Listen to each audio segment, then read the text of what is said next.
TVFCU.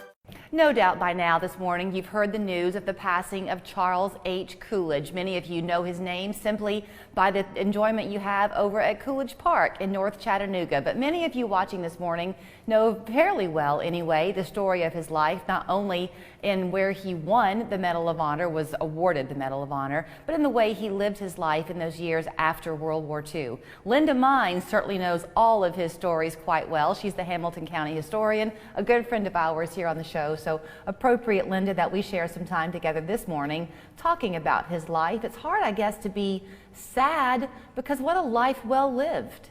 And it is, and I mean, I think all of us knew at age 99, and, you know, with this tremendous strength that he had, and that he spent 50 years of his life battling MS, and yet was never hurt by that medical condition. I think we all knew that at some point we were going to lose him. But you know what's really fascinating is when I heard the news, I think the first thing that I thought of, because he was such a strong man of faith, is, you know, well done. What a faithful servant he had been. And while you are sad, you have to sort of step back and celebrate a life lived so well. Well, can we talk about that a little bit? Because I never can remember all of the 6 character traits of the Medal of Honor, but I know courage is one of them, correct? Courage is one of them, and he certainly exemplified that on Hill 623 in France after having fought his way from Salerno to Anzio to Rome and up across. But it's courage, commitment, citizenship, sacrifice, integrity, patriotism, and I say those, and I see Charles Coolidge's face in front of me, that classic portrait of him as the young man who received the Medal of Honor in June of 1945. But I also see the Charles Coolidge who then spent the next 76 years living each of those character traits. There was a magnetism about him, Linda, even when his health did begin to be obviously frail. Even children, young, small children, who probably couldn't understand and comprehend the heroic nature of the way he lived his life, were drawn to him. They could sense something in him. I think you could, and, you know, I thought about it so often, and, you know, Mr. Coolidge always said, you know, the Medal of Honor, you know, that was 4 days in his life, that particular action that he actually had seen worse fighting before he got to France. But he always said, you know, the Medal of Honor is given to ordinary men who in a moment just do the right thing. Well, I think that probably underestimates it. I always have this sense when I was around Mr. Coolidge that there was a little spark of, and I hesitate to use the word, but divinity, you know, this sort of, that there was something incredibly special, and maybe more so because that wasn't ever what he particularly wanted to talk about. Right. You know, there were so many other interests in his life. His you know, he came back to Chattanooga and back into the family business, raised a family, was a community leader, you know, actively involved in veteran circles, you know, was in charge of the Armed Forces Day Parade for a number of years, you know, was a father, a grandfather. I mean, the legacy is just multifaceted. And he concentrated on that more than he did the past. Talk a little bit about the citizenship character trait then, because he certainly embodied that as well. And I'm thinking back when the Medal of Honor Heritage Center opened, that of course bears his name. That was not long ago. His health was poor, and yet as I understand it, he still found a way to be there. He did. February the 22nd of last year, 2020, and his health was precarious at that point. You know, he had battled at different times, you know, complications from his MS and complications from his advanced age.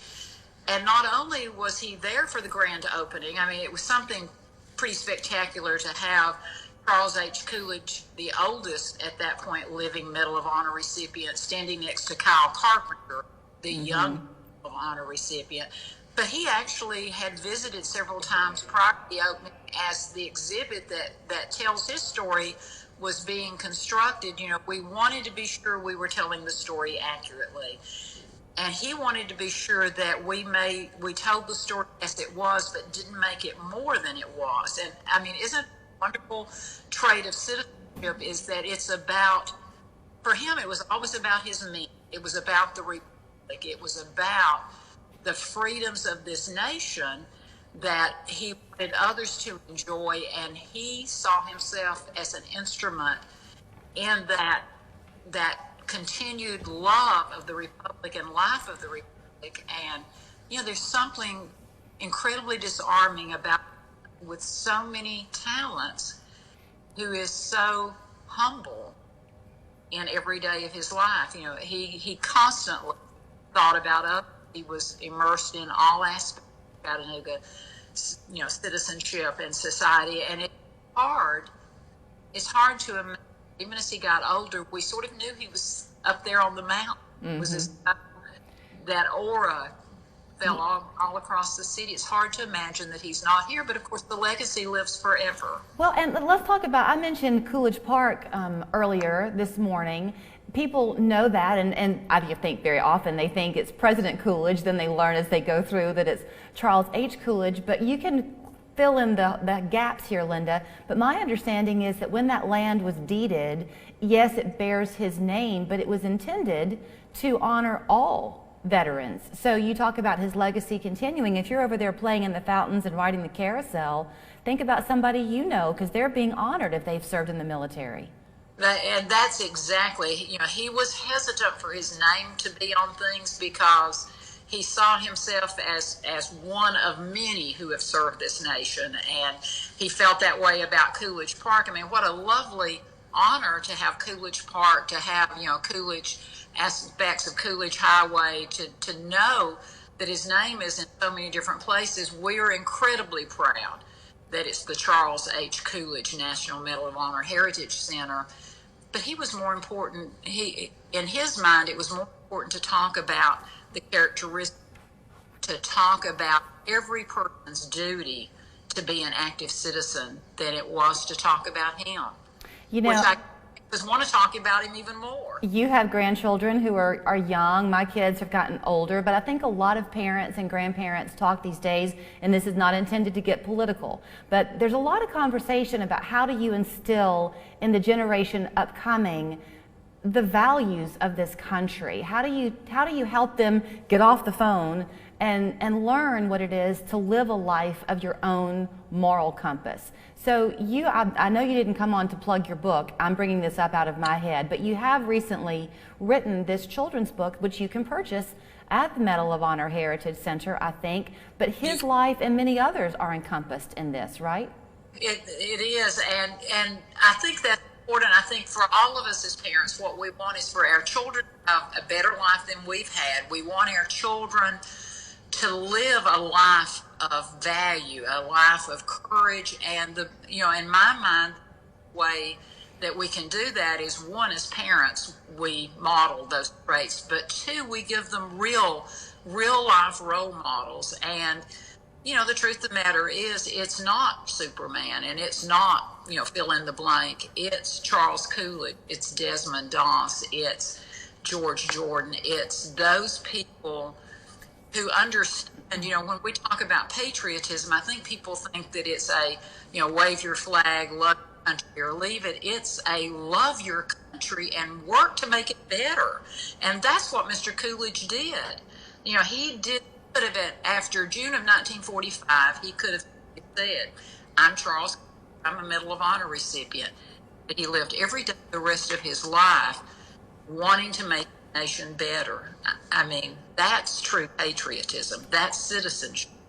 You sacrifice to make your community more inclusive, make your community exhibit the characteristics that you want to see. It really does come down to the fact that we all want our next door neighbors to be, these people who exhibit the characteristics we hope that we exhibit, that we are kind, that we are, full of courage, that we are people of integrity.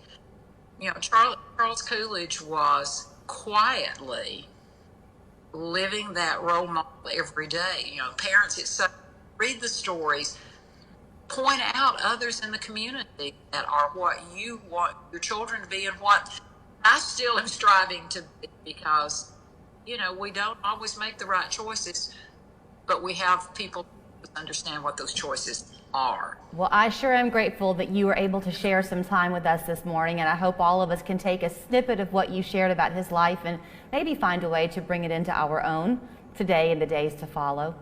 Thank you, my friend.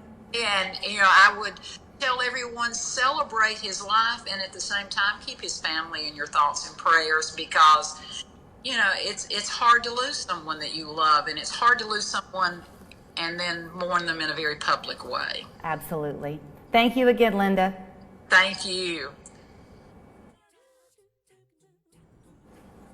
This burger could perform miracles. This burger could save relationships.